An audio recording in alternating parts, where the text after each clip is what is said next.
ಧಿಕ್ಕಾರ ಜೈಕಾರ ಅಂತ ಹಾಕ್ಬಿಟ್ಟು ಆಮೇಲೆ ಕೂತ್ಕೊಂಡ್ಬಿಟ್ಟು ಜೊತೆಯಲ್ಲಿ ಹಣ ಈ ಕೆಲಸ ಮಾಡಿಕೊಡು ಅಂತ ಬರೋದಲ್ಲ. ರಾಜಕಾರಣಿ ಆಗಿದ್ದವನಿಗೆ ಬದ್ಧತೆ ಬೇಕು, ಅದನ್ನು ಮಾಡಿ. ನೆಕ್ಸ್ಟ್ ಸ್ಟೋರಿಗೆ ಬರ್ತೀನಿ ಓಕೆ. ಇದೀಗ ನನ್ನ ನೇರವಾದಂಥ ಪ್ರಶ್ನೆ, ರಿಪಬ್ಲಿಕ್ ಕನ್ನಡದ ನೇರವಾದಂಥ ಪ್ರಶ್ನೆ, ಈಗ ಬಿಜೆಪಿ ಏನ್ ಮಾಡುತ್ತೆ? 15,568 ಕೋಟಿ ರೂಪಾಯಿ ಸ್ಕ್ಯಾಮ್ ಆಗಿದೆಯಲ್ಲ, ಭ್ರಷ್ಟಾಚಾರ ಆಗಿದೆಯಲ್ಲ, ನಿಮ್ಮ ಹೋರಾಟ ಏನು? ಈಗ ಅಶ್ವಥ್ ನಾರಾಯಣ ಅವರದನ್ನ ಕುಲ್ಲ ಹೇಳಿದ್ರು, ಐ ಅಗ್ರಿ, ಆಯ್ತಾ? ಇದು ಯಾರೇ ಮಾಡಿರ್ಲಿ ಅಂತದನ್ನ ನಾವು ಹೇಳಬೇಕು. ಅಶ್ವಥ್ ನಾರಾಯಣ ಯಾವ ತರ ಹೇಳಿದ್ರು ಅಂತಂದ್ರೆ, ಈಗ ಪರೀಕ್ಷೆಯಲ್ಲಿ ಉತ್ತರ ಬರೆಯೋದಿಲ್ವಾ? 15,568 ಕೋಟಿ ಸ್ಕ್ಯಾಮ್ ಹೆಂಗಾಗಿದೆ ನೋಡಿ, ಈ ತರ ಆಗಿದೆ. ಮುಗೀತಾ?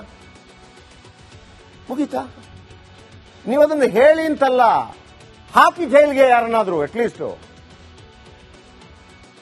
15,568 ಕೋಟಿ ಯಾರ ದುಡ್ಡು? ನಮ್ ದುಡ್ಡು ಬರ್ಲಿ ಹೊರಗೆ. ಆಮೇಲೆ ವೀಕ್ಷಕರು ಒಂದು ಹೇಳ್ತೀನಿ, ಕರೆಂಟ್ ವಿಚಾರ ಇದೆಯಲ್ಲ, ಇದೊಂದು ವಿಚಿತ್ರ ಒಂದು ಇಲಾಖೆ ಆಯ್ತಾ. ಈಗ ರಮ್ಯ ಚಿನ್ನ ತಗೊಂಬಂದ್ಲು 15 ಕೆಜಿ, ಆ ಐಟಮ್ ಇರುತ್ತೆ ಅಲ್ವಾ, 15 ಕೆಜಿ ನಿಮ್ ಕಾಣ್ಲಿಕ್ಕೆ ಸಿಗುತ್ತೆ. ಒಂದು ಕಡೆಯಿಂದ ಫ್ರೀ ಅಕ್ಕಿ, ಏನೋ ಬಡವರಿಗೆ ಕೊಡುವಂತ ಅಕ್ಕಿಯನ್ನ ಇಲ್ಲಿಂದ ಏನೋ ರೇಷನ್ ಶಾಪ್ನಿಂದ ಎತ್ಕೊಂಡೋದ್ರು ಬ್ಲಾಕ್ ಮಾರ್ಕೆಟ್ಗೆ ಅಂತ ಹೇಳುವಾಗ ಒಂದು ಲಾರಿಯಲ್ಲಿ ಅಕ್ಕಿಗಳು ಕಾಣುತ್ತೆ, ಹೌದಲ್ವಾ? ನೋಡ್ರಪ್ಪ ಎಲ್ಲ ಹಿಡಿದಿದ್ದಾರೆ ಅಂತ. ಈಗ ಡ್ರಗ್ಸ್ 75 ಕೋಟಿ ಡ್ರಗ್ಸ್ ಅದನ್ನ ಪತ್ತೆ ಹಚ್ಚಲಾಯ್ತು. 75 ಕೋಟಿ ಡ್ರಗ್ಸ್ ಕಾಣುತ್ತೆ. ಶ್ರೀಗಂಧ ಕಳ್ಳತನ ಆಗಿರುತ್ತೆ, ಅದನ್ನ ತಡೆ ಹಿಡಿದ್ರು. ಶ್ರೀಗಂಧ ಕಾಣುತ್ತೆ, ಐಟಮ್ ಎಲ್ಲಿದೆಯಪ್ಪ ಅಂತ ಹೇಳಿ. ಮಜಾ ಏನು ಗೊತ್ತಾ? ಕರೆಂಟ್ ಅಲ್ಲಿ ಇದೆಯಲ್ಲ, ಕರೆಂಟ್ ಕಳ್ಳತನ ಮಾಡಿದ್ರೆ ಗೊತ್ತಾಗಲ್ಲ. ಎಲ್ಲಿ ಇಟ್ಟಿರ್ತೀರಿ? ಇಷ್ಟು ವ್ಯಾಟ್ ಕರೆಂಟ್ ಪೋಲಾಗಿದೆ, ಎಲ್ಲಿ ಇಡ್ತೀರಿ? ಏನು ಆಕಾಶಕ್ಕೂ ತೋರಿಸ್ಬೇಕಷ್ಟೇ. ಚೀನಾದಲ್ಲಿ ಕಟ್ಟಿಡಕ್ಕಾಗತ್ತೆ ಕರೆಂಟ್ ಅನ್ನ? ಅವ್ರು ಹೇಳ್ಬಿಡ್ತಾರೆ, ನಾವು ಜಾರ್ಖಂಡ್ನಿಂದ ಇಷ್ಟು ಕರೆಂಟ್ ಖರೀದಿ ಮಾಡಿದ್ರಿ. ಯಾವನ್ ಗೊತ್ತು? ಎಲ್ಲಿಂದ ತೋರಿಸಿದ್ರೆ ಇಲ್ಲ, ಐಟಮ್ ಇಲ್ಲ. ಕಿಲೋ ಲೆಕ್ಕದಲ್ಲಿ ಇಲ್ಲವಲ್ಲ, ವ್ಯಾಟ್ ಲೆಕ್ಕದಲ್ಲಿ ಅದು.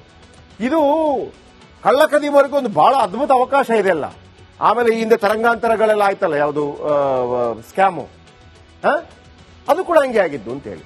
ಇರ್ಲಿ, ಈಗ ವಿಚಾರಕ್ಕೆ ಬರ್ತೀನಿ. ಮೀಟರ್ ದರ ಸಾಧಾರಣವಾಗಿ ಬೆಸ್ಕಾಂ ಇತರ ರಾಜ್ಯಗಳಲ್ಲಿ ಇದೇ ಏನೋ ಸ್ಮಾರ್ಟ್ ಮೀಟರ್ ದರ 900 ರೂಪಾಯಿ. ಎಷ್ಟು? 900 ರೂಪಾಯಿ. ಬೆಸ್ಕಾಂ ಎಷ್ಟು ಪಡೀತಾ ಇದೆ? 8,510 ರೂಪಾಯಿ. ಎಲ್ಲಿಂದ ಎಲ್ಲಿಗೆ? 100%. ಎಷ್ಟು ಪರ್ಸೆಂಟು? 900ದ್ದು 1,800 ಇದ್ರೆ ಎಷ್ಟಾಯ್ತು? ಡಬಲ್ ಆಯ್ತು. 100. ಇದೆಷ್ಟು? 1000 ಪಾಲು ಡಬಲ್. 900 ಇದ್ದದ್ದು 8,000 ಎಷ್ಟು? 510 ರೂಪಾಯಿ ಆಯ್ತಾ? ಒಂದು ವರ್ಷಕ್ಕೆ ವಾರ್ಷಿಕ ನಿರ್ವಹಣೆ ಇತರ ರಾಜ್ಯಗಳಲ್ಲಿ 700 ರೂಪಾಯಿ, 200, ಇಲ್ಲಿ 854 ರೂಪಾಯಿ. 9,000 ರೂಪಾಯಿ ಫಸ್ಟೇ ತಗೊಂಡಾಗಿದೆ. ಯೋಜನೆ ಅವಧಿ ಅವರದ್ದು 10 ವರ್ಷ, ಇಲ್ಲಿ 8 ವರ್ಷ. ಎಷ್ಟು ಲೂಟಿ ನೋಡಿ. ಬೆಸ್ಕಾಂ 10 ಅಲ್ಲ, ಬೆಸ್ಕಾಂ 2 ವರ್ಷ ಜಾಸ್ತಿ ನೋಡುತ್ತೆ ನೋಡಿ ಸರ್. ಇದು ಹೆಂಗೆ ಅಂತಂದ್ರೆ, ಇದಕ್ಕೆ ಬೇಕಿರೋದು ಸ್ಮಾರ್ಟ್ ಮೀಟರ್ಗೆ 900 ರೂಪಾಯಿ ಕೊಡಬೇಕು ನೀವು. ಇವರು 8,510 ರೂಪಾಯಿ ತಗೋತಾ ಇದ್ದಾರೆ.